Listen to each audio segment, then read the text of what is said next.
Everyone has their own tastes and forms of entertainment. Movies, sports, books, and yes, video games. Some people love RPGs, some like shooters, but for me, I like to try to be versatile, but I play mostly platformers. That plus racing games. So for this, I'm here to present to you guys a little bit more about myself by listing my 10 personal favorite games, but I've got rules. 1.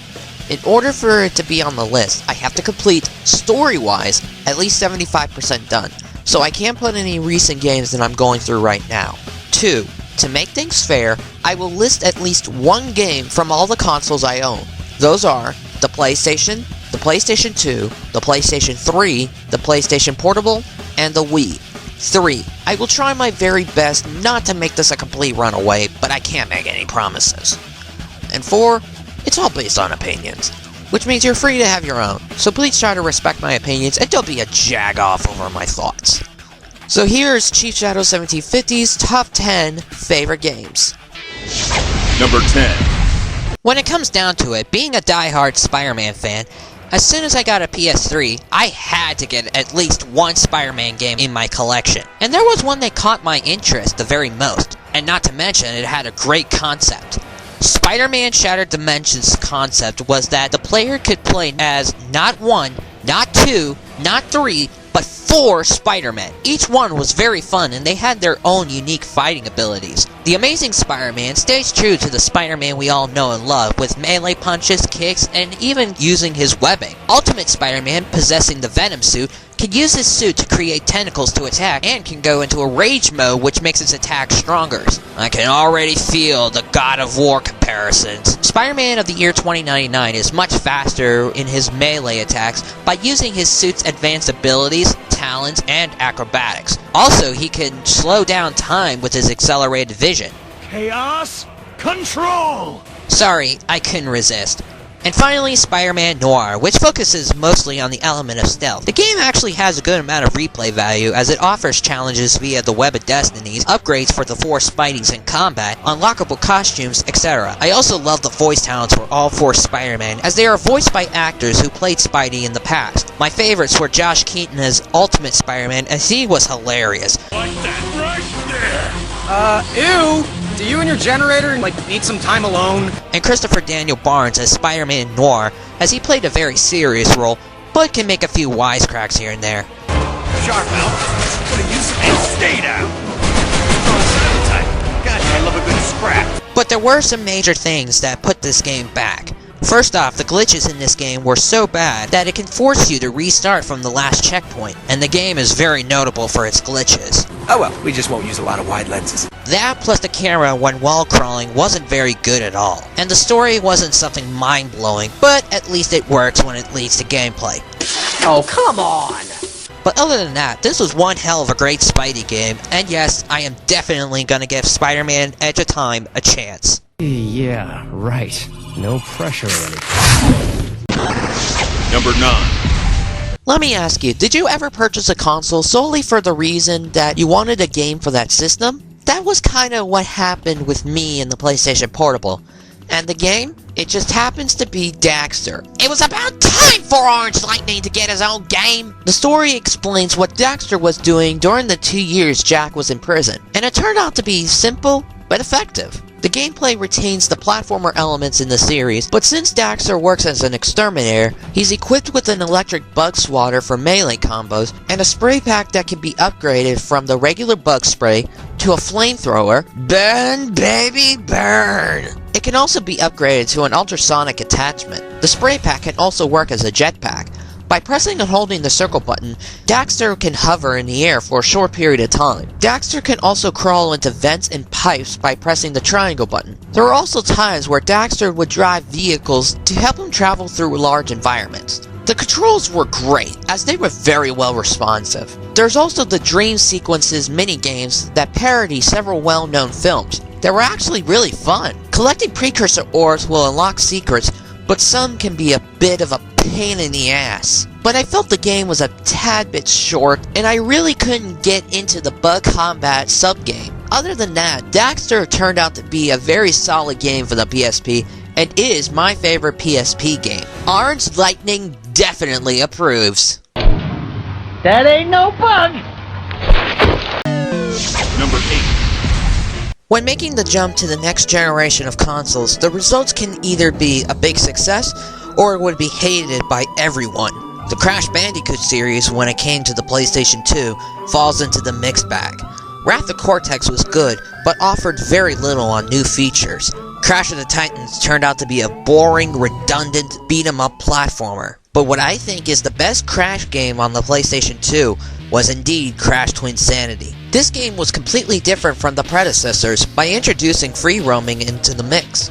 Not to mention that the game's story is progressed by the levels and not gathering crystals. Gems return, but they are hidden in the levels, and collecting one unlocks concept arts and other extras. Crash plays as similar as he was in the previous games, but there are times where he pairs up with Dr. Cortex as they team up to stop the evil twins. Crash can use Cortex as a hammer, perform the spin attack while holding him, throw him across gaps to activate switches, and on 2 occasions, he uses him as a humiliskate, and quite a few other things. Cortex and his niece Nina are also playable, with Cortex armed with his ray gun, and Nina uses her mechanical hands to fight and climb on hooks on the walls. This game marks a spot as one of the funniest games I've ever played.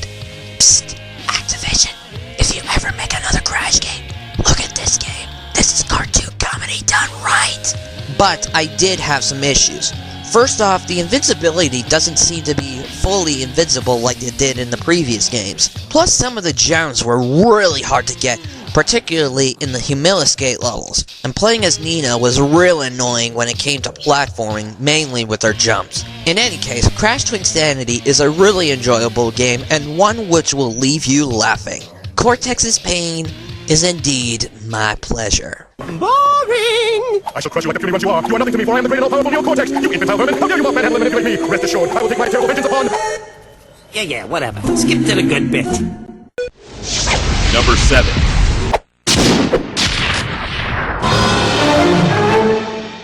I was willing to give some things a chance, and after hearing Zookstar and Gexup say great things about the Sly Cooper series, I had to give it a chance. Although my biggest fear was sucking at the stealth genre. But when I played Sly 2 Band of Thieves, wow.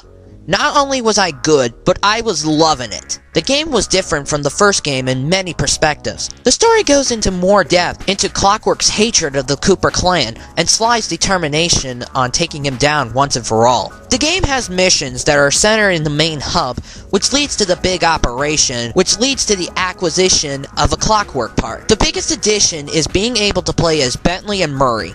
Bentley uses sleep darts to knock out enemies, and using bombs to kill them or destroy structures. He can also hack computers, which pulls a shooting minigame. Murray, on the other hand, is much stronger than Sly and Bentley, so he could take on a group of enemies by himself with his punches. Sly pretty much plays the same, but with the addition of pickpocketing. The clue bottles also return and can be found in the main hub. That leads to a safe, and when the code is cracked, Sly can unlock a special ability. My issues with the game were that the hacking missions were annoying as hell, mainly because I wasn't used to the idea of using the right analog stick to aim and shoot. Some of the missions can be very frustrating, mostly in Jailbreak and A Tangled Web, as trial and error were put into play. The tank in the Tangled Web was a pain in the ass to control, since I had to use both analog sticks to steer, and I was not a fan of the dancing missions in the Starry-Eyed Encounter, as they were freaking tedious. But still, I'm glad to be a Sly Cooper fan, thanks to this game, and to my two friends, Zookstar and Gexup.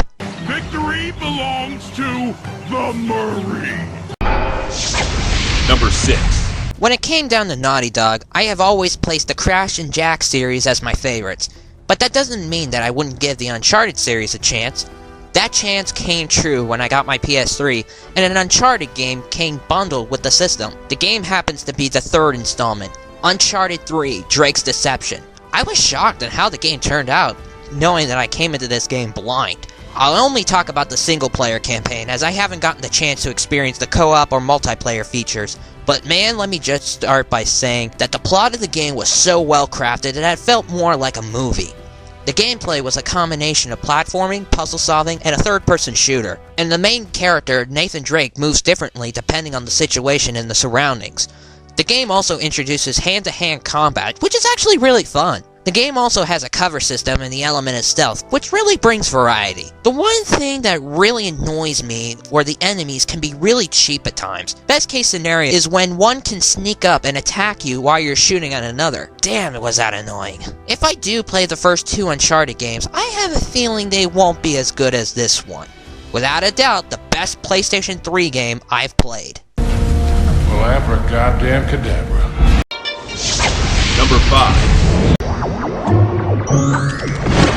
Jak 2, while a good game, gave me high amount of pure frustration. But my experience with Jak and Daxter, the precursor legacy, was much kinder. Come to think of it, I didn't give this game a lot of credit it deserves. Like most of the Crash Bandicoot games, the story is fairly simple, but it works when leading to gameplay. The game plays as an open-world collect-a-thon platformer where the main important thing to collect are power cells. Collecting a certain amount of power cells will allow the story to progress. Getting power cells can be done with a great amount of missions, from activating vents around the entire area, to getting one from a pelican, to healing plants with green eco, to bringing up a piece of the city to the surface, and so much more. Precursor orbs are another main collectible, where they serve as kinda like coins, where trading a certain number of orbs to a villager will grant you a power cell. And there are scout flies that can be found in red boxes, where collecting 7 in each area will award you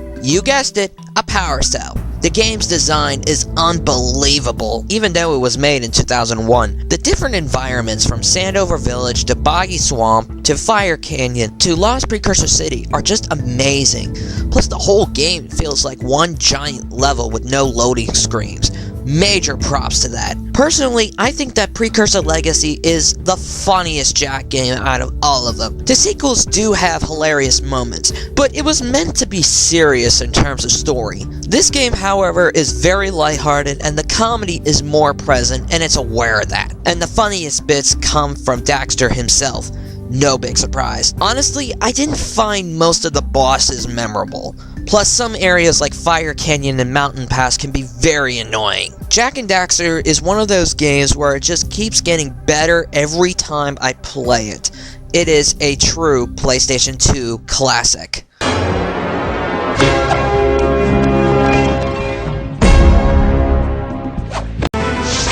Number 4. Question: what was the first console and game you've owned? Chances are that most of you would either say a Nintendo console like the NES, SNES, and a Mario game, or a Sega console and a Sonic game. Not me. My first console was the PlayStation, and the game was Crash Bandicoot Warped. And let me just say, after so much time has passed, and this game is still great. While the story of the game is fairly simple, it still managed to hold well when leading to gameplay. The gameplay is similar to Crash Bandicoot 2, with Crash choosing levels in a warp room, with the main task being collecting a crystal. The gems also return and can be acquired by breaking open a certain number of crates or going to a death route. Crash's sister Coco is playable, but she always needed a ride on something, like a tiger cub in the China levels, jet ski in the pirate levels, and even one point, a plane. The game has a great amount of replay value, with the addition of the time trial, where you race to the end of a level to get the fastest time to earn a relic. I like the levels in the game, as they took place in a period of time from the medieval times, to the future, to even back to the days of the dinosaurs. The bosses were some of the most memorable in the Crash series. While they aren't too hard, but it was still a ton of fun. I have to say that the game has gotten easier when hunting the crystals and gems, but the time trials and getting over 100% makes up for the challenge factor. So many memories, and this game is still one of my favorites. Thank you, Crash. Number 3. Once upon a time, there lived a man who created 2 characters. One would become well known and popular, while the other would fall to be forgotten for decades. Then a man comes along years later with a vision to bring the forgotten character back to the spotlight. and to bring back an old personality for the popular one.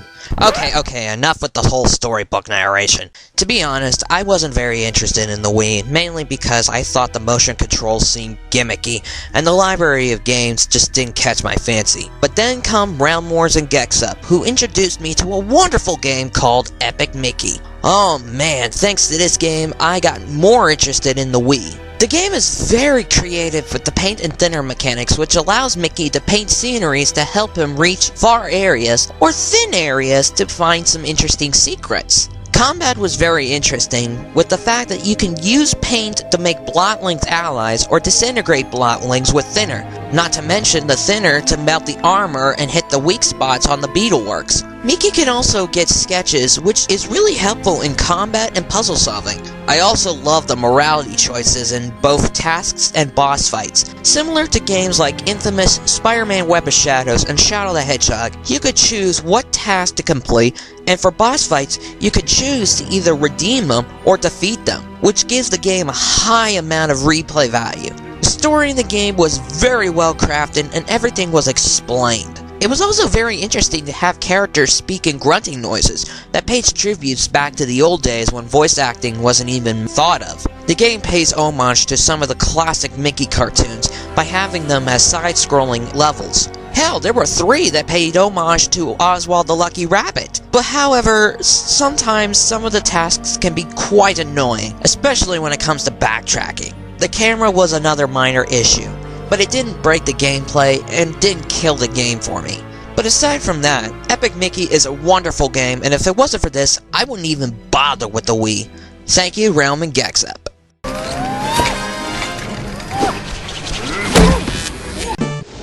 Number 2.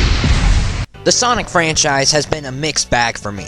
Games like Sonic Unleashed for the PlayStation 2, Sonic Riders Zero Gravity, and dare I say, Sonic 06 were decent. Sonic Colors so far is really good, and the less I say about Sonic Heroes the better. But there is one game in the Sonic franchise I like the best. You know what it is.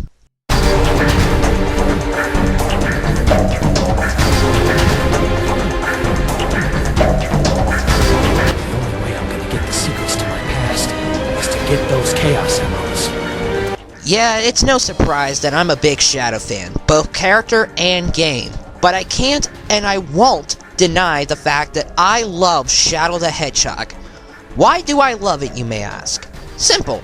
The gameplay was a ton of fun! The game has a huge amount of replay value thanks to the choice of missions. Fall down the path of the hero, the path of the villain, or do things on your own, which leads to multiple story paths and endings. The game is picked on by fans for mainly the addition of weapons and vehicles, which is really just nitpicking.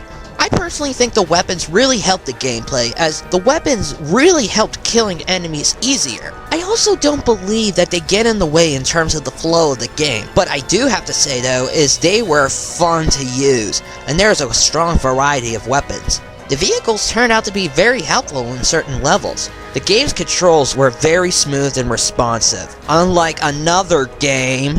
The level design to me was one of the biggest highlights, which also brings back to the concept of choosing missions, as which mission you pick alters one of the many possible story paths. And the variety of levels, from the darkness of Westopolis to the digital realm of Mad Matrix and Digital Circuit, was a big plus. There are also keys hidden in each level that unlocks goodies. The music and dark atmosphere fits into the game very well in my honest opinion. Plus the chaos powers were and are very enjoyable to use. When I first got it, I played the hell out of this game and I still play it to this day. Nowadays, I treat Shadow the Hedgehog as a game on its own, and under that, I still love this game. And now you know why this game is very high.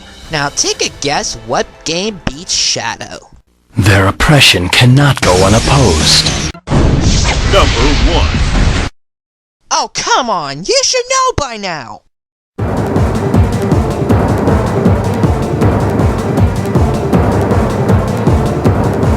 I got a perch for you, Birdie, right here. Twirl it. That's it. It's go time. Bring it on, Bird Brain. Enough. If Shadow the Hedgehog isn't my all-time favorite, then the honor goes to Jak 3. What can I say about this game that I haven't already said? Jak 3 follows up on Jak 2, and I have to say that things were much better. The story, while not as solid as Jak 2, but it was still well written and just filled with emotions.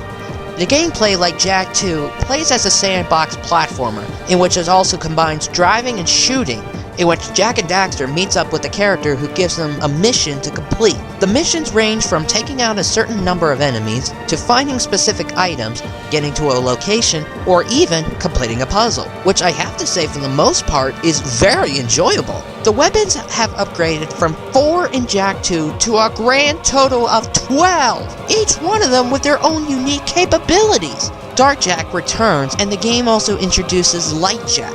And let me just say, I loved using Dark and Light Jak, as I thought they were actually useful in situations. Daxter becomes fully playable in certain missions, which I thought was fun, but also had some issues.